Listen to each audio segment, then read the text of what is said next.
Well, that was a wonderful introduction. Good morning, and I'm glad to be back with all of you.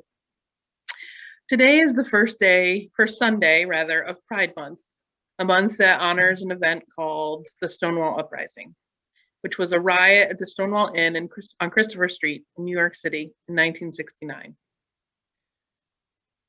That night, the police raided the bar like they did many, many nights, and the sex workers, trans women, butch dykes, and other so-called sexual deviants who frequented that bar, some of them unhoused and living in the park across the street, chose to fight back.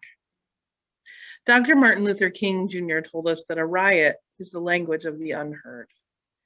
And Marsha P. Johnson, Sylvia Rivera, Stormy DeLaBari, and many others were tired of being unheard. I'm a queer theologian. Of course, that means that I'm a queer human who is also a theologian, such as it is. It also means that my theology is queer. A fellow queer theologian, Claudia Schipper, defines queer as not about identity, but about opposition to dominant ideas about sex and gender, and how gender theorists define queer as being outside the norm and generally resistant to the status quo. By this definition, Unitarian Universalism is inherently a queer faith. My experience of being queer is rich and lush, and despite all that conspires against my happiness and fully actualized citizenship, I wake up every day grateful for my own queerness and the queerness of folks I love. Now, there's something to learn about how to survive a pandemic in queer history too. And I know that we're all being vaccinated and able to be with family and friends again, but this pandemic is not over.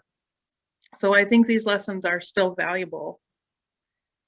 In May of 1981, the first news story about what would become known as HIV/AIDS was reported in a gay newspaper called the New York Native, and the first clinical report of the disease was a few months later. Several gay men and IV drug users with no known immunity impairment were getting sick with opportunistic infections like rare kinds of pneumonia and even more rare skin cancers. Let me pause for a moment to just say that I'm not a medical professional, and the medical history is less important for our time today. It matters, of course, because vaccines and PrEP and treatment options really do matter. I know people who are longtime survivors of HIV/AIDS because of the treatments available, and I know even more folks who are glad that PrEP exists so they can have sex with a lot less fear. However, I am not going to spend time talking about the science and the research, though, to be clear, I'm very pro-science as a general rule. What I want to talk to you about is how to survive a pandemic. In the early days of HIV/AIDS, and even through the first few decades of the disease, there was not a lot of information available to people. The most at-risk folks were folks who were already marginalized and disregarded by society. Those with money, structural power, and political influence were not only disinterested in the disease and its impact, they actively denied funding and support toward understanding it. On a global and national stage, no one cared about the people who were dying of AIDS in the 1980s and 90s. There were no press conferences from the White House. In fact, when asked about AIDS in 1982, Reagan's press secretary made an anti-gay joke. Further, there was no funding or drive-through testing. No one was spending money trying to figure it out. Masha Green, writing in the New Yorker last April, said, "There was a time when I was very young, when everyone in my world was sick and dying. In my early 20s, some weeks, I would go to several funerals. My roommate died. My other roommate died. All my mentors died. I edited a gay magazine that featured a column on living with AIDS.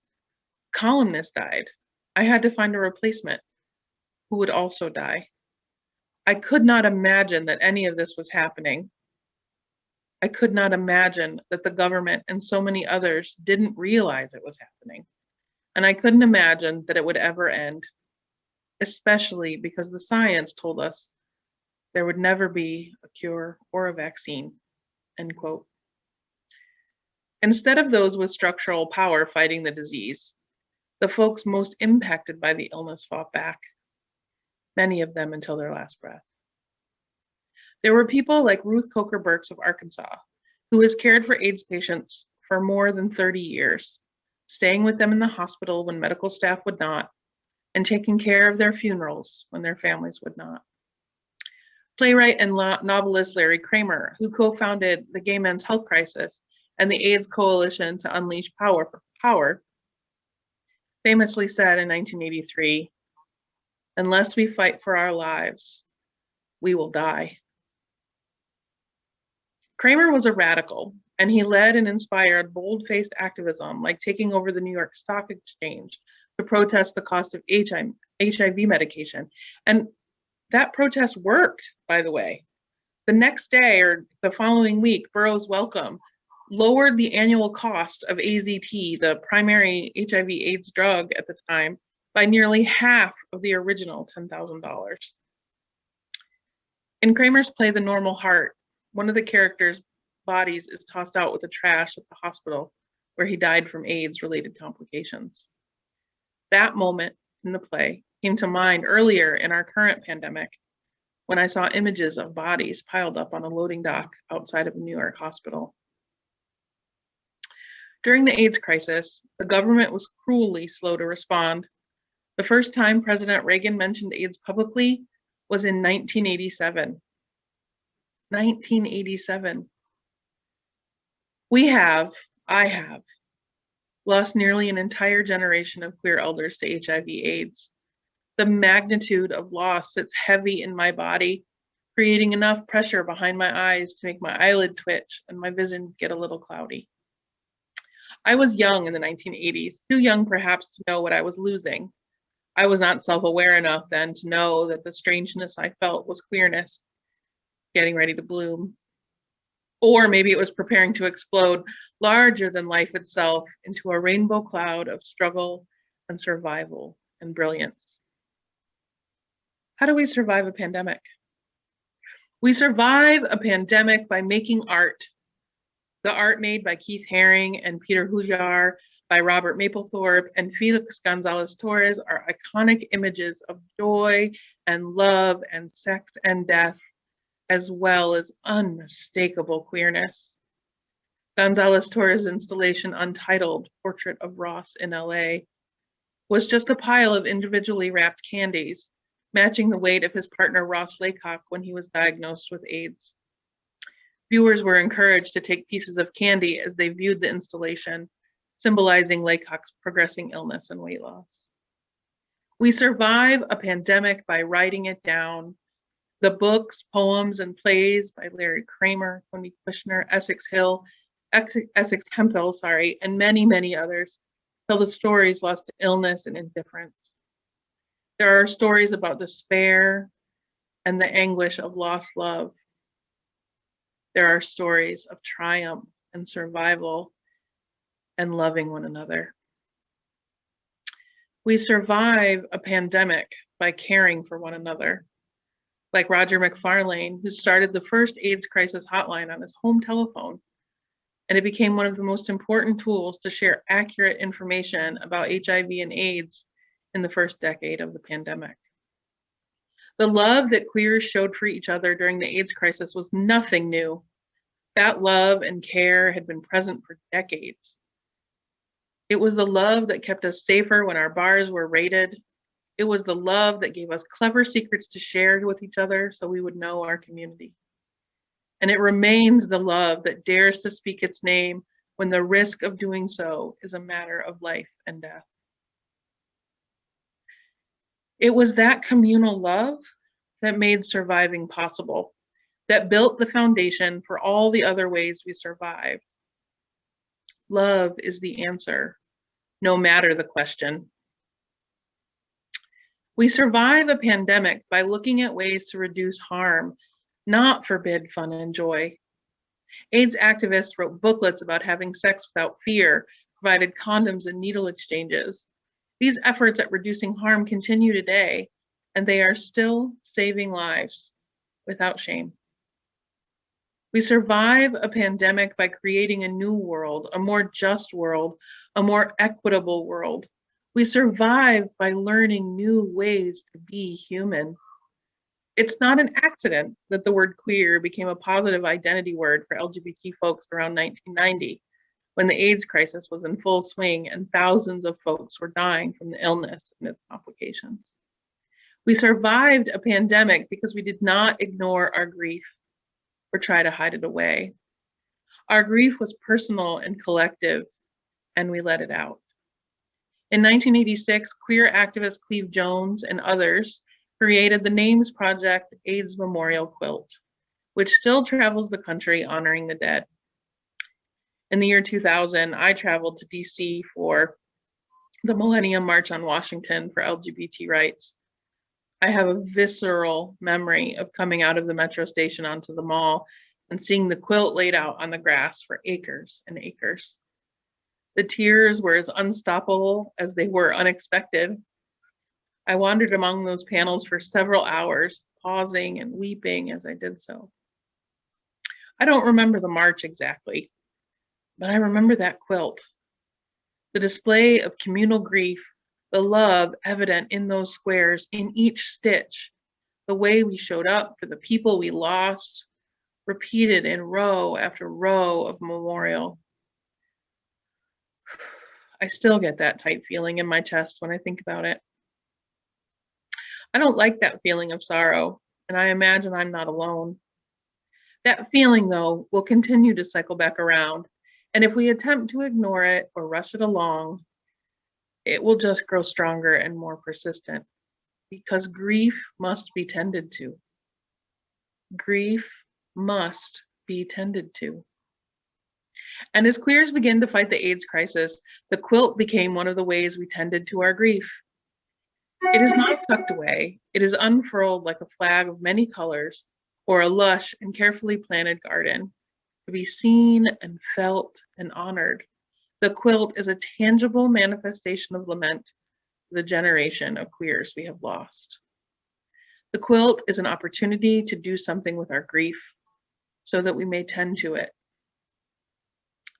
The entire quilt is viewable and searchable online at aidsmemorial.org if you'd like to take a look. Queer started as a slur, became a confrontational reclamation for LGBT identity, and is now a fully entrenched academic field of study. William Ellery Channing, famous Unitarian minister, did the same with the word Unitarian in the early 1800s. Unitarian had been a slur for the heretics who believed that God was one, not three, which is an entirely queer idea. Channing preached a foundational sermon that said, "Yes, we are Unitarians."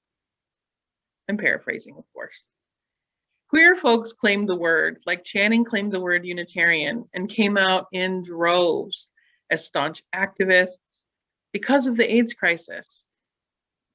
AIDS nearly killed us, but we didn't let it because we fought for our lives. We survived a pandemic because we meant to. We would not be disposable. We queers have honored our own worth and dignity even when no one else would. In fact, there's something defiant in calling oneself queer, at least for me, because I won't stop existing just because you clutch your pearls about it. Those with money and power cannot ignore us into the ether. We did not let HIV/AIDS ravage all of us, even if many of us did not live to see a new millennium. As the saying goes, born of the Queer Nation protests of the early 1990s, we're here, we're queer, get used to it. We survived to create queerness and embody resistance to the status quo of gender and sexuality. We survived to march and protest and pray and wail our collective grief. We survived and we thrive, even as the sitting Supreme Court wants to start chipping away at milestones like the Obergefell decision, which legalized marriage between any two adults, regardless of gender. We're still here, we're still queer, and that won't change if you can't get used to it. Masha Green tells us that the most important thing he learned living through the AIDS crisis is that pandemics eventually come to an end. AIDS is now a treatable chronic illness, not a death sentence. Larry Kramer was diagnosed in the mid-1980s, and he just died in 2020 at 85 years old. This current pandemic will also end. We will not all survive, but we won't all die either. There will be legacies and there will be grief writ large. If we can allow our grief to manifest and our creativity to speak our pain and joy, we can find our way to hope. There is hope here in community and in being together, in loving one another. That's one of the biggest lessons I've learned, we can learn from queer folks. Amen, and blessed be.